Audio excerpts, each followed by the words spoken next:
बिस्मिल्लाहिर्रहमानिर्रहीम। अस्सलाम वालेकुम वीवर्स, ये सवाल जो अक्सर मुझसे लोग पूछते हैं और मैं अक्सर आपसे डिस्कस करता हूँ कि जेंडर नहीं बतानी चाहिए। अब जेंडर नहीं बतानी चाहिए कि पीछे क्या मामलात हैं और आखिर क्यों नहीं बतानी चाहिए। इस सवाल का जवाब जो है वो देने के लिए मैंने सोचा कि मैं एक शॉर्ट वीडियो क्लिप जो है रिकॉर्ड करके आप लोगों के साथ शेयर कर दूं। देखें, जब कोई औरत प्रेग्नेंट होती है, यानी जब कोई औरत हामला होती है और उसकी ख्वाहिश होती है कि वो माँ बने, चूँकि दुनिया के अंदर ख़ातून के लिए इससे बड़ी खुशी की बात और कोई नहीं होती कि वो शादी के बाद जो है वो हामला हो या प्रेग्नेंट हो। अब जब वो हामला होती है तो उसके जो ममता के जो जज़्बात होते हैं, जो माँ के जज़्बात होते हैं बच्चे के लिए, वो बढ़ते रहते हैं, वो बढ़ते जाते हैं और वो ज़्यादा होते रहते हैं। और हम सब जानते हैं कि ड्यूरिंग प्रेगनेंसी जो माँ है वो मुख्तलिफ़ मराइल से गुज़रती है। उसमें बहुत सारे टेस्ट भी होते हैं, रूटीन के टेस्ट भी होते हैं, चेकअप्स भी होते हैं, अल्ट्रासाउंड भी होता है। जी, तो जब अल्ट्रासाउंड की हम बात करते हैं कि अल्ट्रासाउंड भी ड्यूरिंग प्रेगनेंसी होता रहता है,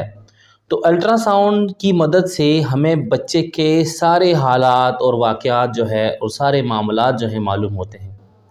मिसाल के तौर पे बच्चा कितना बड़ा हो गया है, वो नॉर्मल बड़ा हो रहा है या नहीं हो रहा, उसका कोई ऑर्गन जो है एबनॉर्मल तो नहीं है,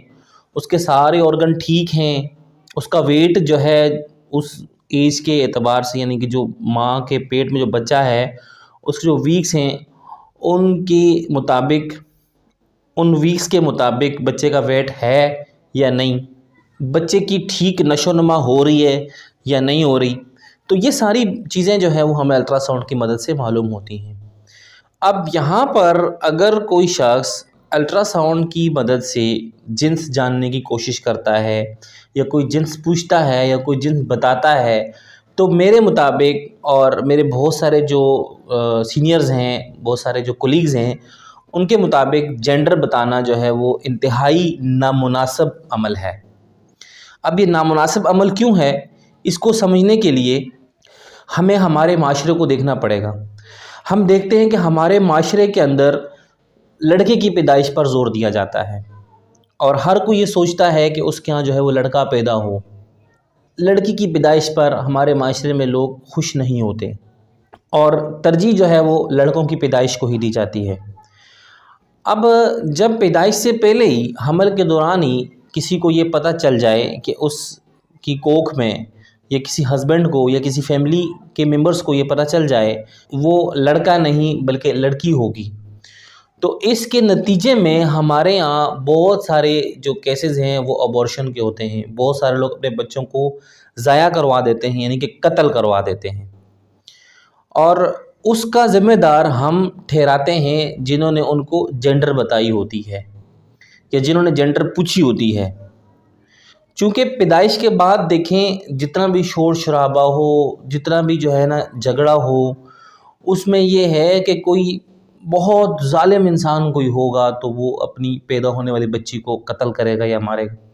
लेकिन पैदाइश से पहले एक लोगों की एक रूटीन बन गई है, लोगों ने बस एक ड्रामा बना लिया है कि अगर जो है वो जेंडर फीमेल है, मेल नहीं है, तो वो जाकर उसको अबॉर्ट करवा देते हैं। अब हम ये बात समझते हैं कि जहाँ अल्ट्रासाउंड की मदद से हमने इतनी तरक्की की और अल्ट्रासाउंड की मदद से हमें इतने फ़ायदे हासिल हो रहे हैं, वहाँ पर अल्ट्रासाउंड की मदद से हम गुनाहगार भी बन रहे हैं, वहाँ पर हम जो है वो अबॉर्शन का ज़रिया भी बन रहे हैं।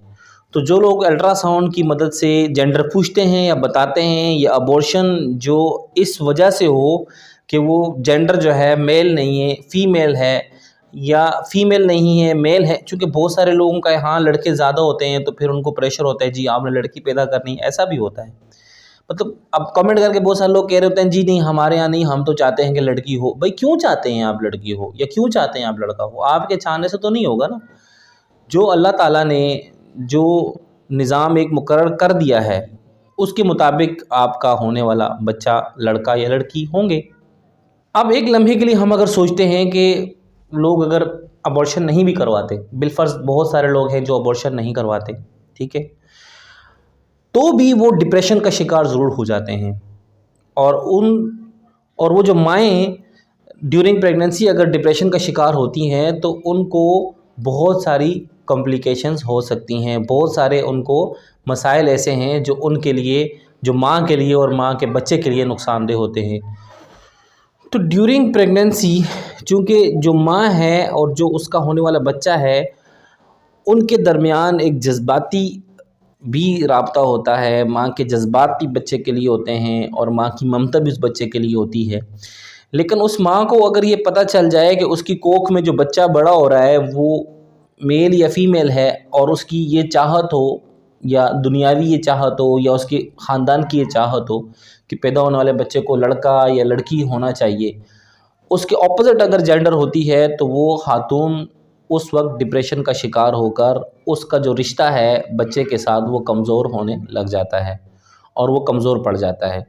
उसके वो जज्बात नहीं रहते अपने बच्चे के लिए, जो जज्बात नॉर्मल एक माँ के होते हैं और माँ और बच्चे के उस ख़ास तल्लुक़ में रुकावटें पैदा होना शुरू हो जाती हैं। हमारे माशरे में आज भी ये बात समझी जाती है कि जो बच्चे पैदा होते हैं उनकी जो जिन्स होती है उसका ताल्लुक़ खातून के साथ होता है, और माशरा हमारा इल्ज़ाम ठहराता है औरत को, उसको बुरा भला कहता है, उसको मार पीट करता है या उसको जो है वो बुरी निगाह से देखता है कि जो औरत के यहाँ बच्चे पैदा हो रहे हैं वो लड़कियाँ हो रही हैं सारी, या सारे लड़के हो रहे हैं। तो जो ये जेंडर है, जो ये जिन्स है, इसका ताल्लुक़ माँ के साथ नहीं है। साइंसी तहकीक से आज हमें ये बात साबित हो चुकी है कि जो भी जेंडर डिफ़ाइन होती है, जो भी माँ के पेट में बच्चा बनता है, लड़का या लड़की,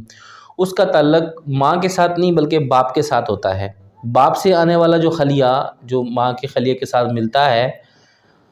तो वो ज़िम्मेदार होता है कि इस जेंडर ने मेल होना है या फ़ीमेल होना है। और जबकि माशरे में अभी भी ख़वातीन पर ज़ोर दिया जाता है, ख़वातीन पर ज़ोर डाला जाता है कि वो उनकी ख्वाहिश के मुताबिक जो है वो जिन्स पैदा करें। तो जब हम अल्ट्रासाउंड की मदद से जान लेते हैं या बता देते हैं या मालूम हो जाता है कि माँ के पेट में जो बच्चा ग्रो कर रहा है वो लड़की है या लड़का, तो उस वक्त जो है माँ की डिप्रेशन और भी बढ़ जाती है। आमतौर पे वैसे ही प्रेगनेंसी के दौरान ख़वातीन जो है ना वो डिप्रेशन का शिकार होती हैं, तो जेंडर के मालूम होने के बाद मज़ीद डिप्रेशन का भी शिकार हो जाती हैं। अब जो लोग जेंडर बताते हैं अल्ट्रासाउंड में, जिन लोगों का ये मानना है कि जेंडर बताना उस औरत का जो है हक़ है जिसकी पेट में बच्चा पल रहा होता है, उसको बता देना चाहिए अगर हम टेक्नोलॉजी की मदद से ये जान लेते हैं, तो वो ये कहते हैं कि उनका हक़ है। लेकिन हम ये समझते हैं कि इस हक़ से ज़्यादा हक़ इस बात का है कि माँ और बच्चे की सेहत का ख्याल रखा जाए, क्योंकि हर एतबार से जेंडर बताने के बाद लाज़मी तौर पर 90% केसेस में हालात होते हैं कि उन ख़वातीन को मेंटल डिप्रेशन जो है वो लाज़मी होती है। जबकि जो लोग जेंडर बताते हैं वो कहते हैं जी जेंडर बताने से माँ ख़ुद को ज़हनी तौर पर तैयार कर लेती है। वो ज़हनी तौर पर ख़ुद को तैयार नहीं करती, बल्कि वो मज़ीद परेशानियों का शिकार होती है, बल्कि मज़ीद परेशानियाँ उसके लिए जो है ना सामने आती हैं। और हमारा ये मानना है कि हर सूरत में माँ और बच्चे की सेहत का ख्याल रखा जाए। जो उनके मुआलिजीन हैं, जो उनके घर वाले हैं, वो उनकी बच्चे और माँ की सेहत का ख्याल रखें, ताकि अच्छे तरीके से जो है माँ के पेट के अंदर जो है बच्चे की ग्रोथ हो और उसके बाद उसकी जो डिलीवरी है वो भी हेल्दी हो। तो पता नहीं इस बात को कितना अरसा मज़ीद लग जाएगा कि लड़के और लड़कियां दोनों अल्लाह ताला की तरफ से अता होती हैं और दोनों अल्लाह ताला की ही अशरफुल मखलूक़ात हैं। तो लिहाजा अल्ट्रासाउंड का इस्तेमाल जो है मुस्बत तरीके से करना चाहिए। इस तरीके से नहीं करना चाहिए कि किसी शख्स पर मनफी असरात मुरतब हों।